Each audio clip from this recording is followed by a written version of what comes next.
Hi everyone, welcome to my video. The 12th weekend of lockdown. Well, I say lockdown with the lifting of certain restrictions now, which is great, as long as they haven't done it too early. And as is usually the case, the weather this morning, on Saturday morning, is actually pretty nice. It's very warm, a bit cloudy,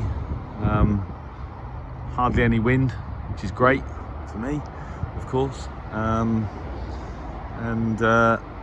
so I'm going to just sort of briefly describe what I'm going to be up to this weekend in the shack, and I am going to be, and it's going to sort of be not exactly dominated by ham radio activities, but that's certainly going to be a part of it. And the reason for that is because, as you guys know, last weekend and the weekend, well, I think the weekend before, initially I constructed sort of basically an end-fed wire antenna for use on top band 160 meters, because I didn't have that capability here, and to my surprise it worked. And you've seen a couple of videos on how it was constructed and something on performance, and so last night on the Harwell Amateur Radio Society Friday Night Sked was kind of like the first opportunity to actually use it on the Sked, and I did. And I'm just going to show you what my reports are, but basically my reports using that antenna were really good. When you consider I was actually using, I think, 45 watts, and I was reported at basically either, well, 5 and 9 plus 10, so S9 plus 10 by nearly everybody, apart from two guys that recorded me as 5 and 9. So basically everybody on the Sked on top band had no problems at all recording me, copying me, sorry, which is great. Job well done. It's funny actually how well, I mean, you know, ham radio is a sort of pretty geeky hobby anyway. Well, you could argue that being a shortwave listener, a DX is a geeky hobby, but there was actually quite a lot of excitement for my turning up on the Friday Night Sked on top band, actually, which is really nice actually, because it was actually, I can't believe I'm saying this, it was exciting for me to be able to actually get on the Sked on 160 meters for the first time in probably 5 or 6 months since I moved QTH. I was able to get on top band previously using my G5RV in Abingdon with sort of 50 or 60 meters of coax RG58 attached to it, and it matched perfectly, and the guys could hear me. But since I moved house, I haven't been able to do it. So yesterday was the first time. So that was great. However, it all sort of started to unravel when we QSY'd to 80 meters, because what I had done to save time was, because I'm fortunate enough to have two MFJs, I set up the 160 meter wire antenna with my 949E and the Yaesu FT991, and that all went perfectly. And then when we QSY'd, I simply switched over just to my IC 756 and my MFJ 948, to which I simply plugged in the G5RV. Now, I left it unplugged because, as you probably can't see very well, but my end-fed wire for 160 meters passes underneath the G5RV. Now, it's sort of perpendicular, but no doubt that there is some kind of interaction, crosstalk between them. But anyway, I thought that would be minimal. And the G5RV, of course, matched perfectly. And then when I called on 80 meters, basically nobody could hear me. One guy, Dave G8DVK, recorded me as 5 and 9, but everyone else was really struggling to basically hear me, which was a bit of a surprise. Now, I don't know whether I mean, maybe I just went a bit cross-eyed in matching it, and it wasn't as well matched as I thought it was. You know, I'm not sure. I don't think that was the case, but clearly something sort of substantial seemed to be wrong.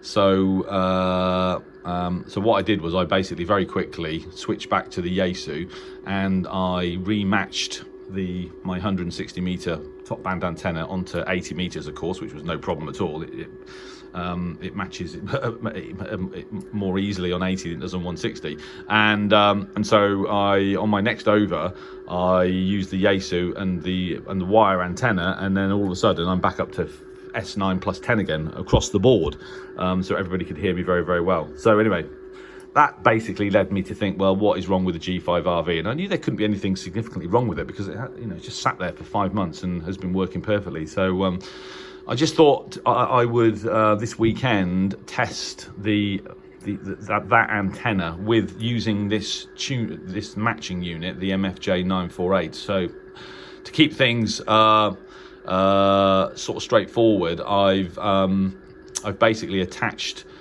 the G5RV back to the Yaesu, but using this matching unit just to keep the antenna and matching unit together, and I'm testing it right now on FT8, and I did a bit of that last night actually, and to be honest with you, it does seem to be working fine. So if I've been transmitting this morning, I'm only actually hearing one station right now, but then this is 80 meters at 11 o'clock in the morning. But I did a bit of this last night as well, started, and as you can see, so using the Yaesu FT991 and then the G5RV with my MFJ 948 matching unit, where as I said, that appeared to have a problem when I was using voice on the sked last night. This is basically how my signal was decoded, and last night I did make some contacts. So now I'm not sure. Now I don't believe fundamentally that there's anything wrong with that antenna or the matching unit, because my signal was decoded last night in Gran Canaria, or in Greece on 80 meters, into Russia. I mean, here this is east of Moscow, and up into Scandinavia. So I personally don't believe there's anything wrong with it. I'm not sure what happened last night, whether I did go a bit cross-eyed or not, and didn't have it matched properly, but I'm sure that I did. But at the end of the day, just all I'm going to do is just basically continue to experiment and test it, and hopefully that my tests will demonstrate that there isn't anything wrong. And then what I'm going to do, actually, I did try to do this last night, but I literally fell asleep, was I set the G5RV up again with the ICOM IC756 on 80 meters, and was just sort of tuning around and going to make a few voice calls, but I literally fell asleep in that chair, sat there, and sort of woke up about 1 o'clock in the morning. So don't know how you guys feel about it, but as I get older, it definitely becomes more difficult to stay up really late, either listening to the radio or or trying to make calls. And yeah, as I get older, it becomes more difficult to stay awake, and it also becomes more difficult to want to stay awake at that time in the morning. If I fall asleep and I wake up again, and it's sort of like 2 or 3 a.m., I don't immediately switch on a few radios and start having to tune around like I might have done a few years ago. I literally right, I'm knackered, I'm going to bed. And part of the reason for that is because on my channel on YouTube, I've got a backlog of I don't know, at least 40 reception videos that need to be uploaded and have descriptions written, so you guys can have a look at them. So that's definitely part of the thing. But as I get a bit older, it's definitely more of an issue. So there you go. So this weekend I'm going to continue testing the G5RV, make sure it's on FT8. Like I said, the issue was on 80 meters. FT8 is a great mode for testing propagation, for testing equipment, and I know what I know what that map should look like on 80 meters using the G5RV, because I've done it so many times before. You're going to get you're going to get across Europe in daylight hours on 80 meters generally, and then as darkness falls, your signal is going to propagate a bit further, you know, into sort of European Russia, etc., down into southern Europe. So this is exactly what I would expect for an antenna that's working perfectly well, you know. So anyway, I hope that doesn't mean that there's an issue with my IC756. I don't think there is. I'm not sure what happened last night, but I think maybe you know, I managed to kind of get it to match sort of on the wrong inductor. I write these things down, but as usual, everything's done in a bit of a hurry. So so that's part of what I'm going to be doing this weekend. The other thing that I'm going to be doing is in the other room, and I don't know how well you can see this, but so what I've done is I've attached one of my laptops to the TV, which is a 50-inch. It probably doesn't show up very well there because it's in the morning and the sun's coming through I've got like loads of glass and skylights and what have you. But I've set up my TV with a laptop running and the ELAD FDM Duo. And the reason I've done this is because I want to sort of test what it's like to tune the bands from the living room here. I'm using, I don't know if you guys remembered, but I've got one of my magnetic loops, Wellbrook loops, ALA 1530s coming in via the window jumper. There you go, give you a good view of it from down in the garden. So as that I can do a bit of DXing in the living room, and although that in theory that seemed like a really good idea, I actually don't do it very often. But what I was planning to do was on the Summer Solstice, which I think is on at sort of 10:45 on the 20th of June, was to see if it's possible to tune the bands on medium wave. So look for some sort of transatlantic medium wave signals right at the Summer Solstice. Now I've done this before. If you look back through Oxford Shortwave log, there are lots and lots of medium wave sort of transatlantic catches that I've heard in the spring and through the summer.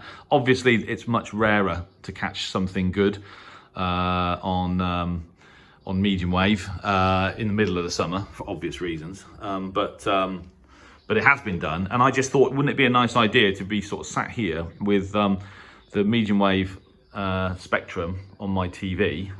I'm trying to get you guys a better view of it because yeah, you see it's very reflective, so this is going to work much better at night. And I'm going to start recording just before the sun. Now on the Summer Solstice, the sun is supposed to come up. I think it's at like sort of 4:45, something like that.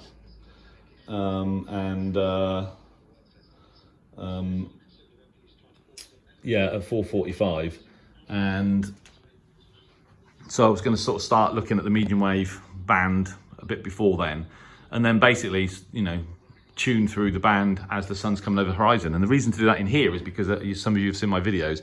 The sun literally comes up over those trees in the morning, and it's a beautiful sight. And I just thought that it would be great to try and to do that and look at, so for example, if I can get VOCM on 590 before the sun comes up over the horizon, and just record it and just keep recording it, you know, during you know, during day, you know, through dawn and daybreak, right on the solstice. So to do that, I've set up the ELAD and connected it all to the TV, because then I can literally just sweep through and have a look as the sun's coming up over the horizon. I was thinking about doing this as a live video because it kind of would lend itself to a sort of a live video, really. But who the hell is going to want to be sat here with me at 4 a.m. until gone 5 a.m.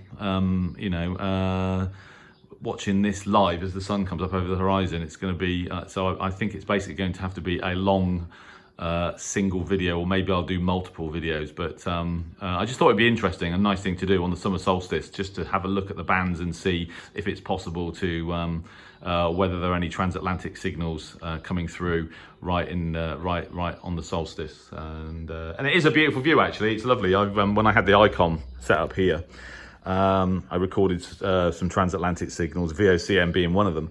Literally, as the sun was coming up, and the sky's kind of all sort of pink in the distance, and you know, it's all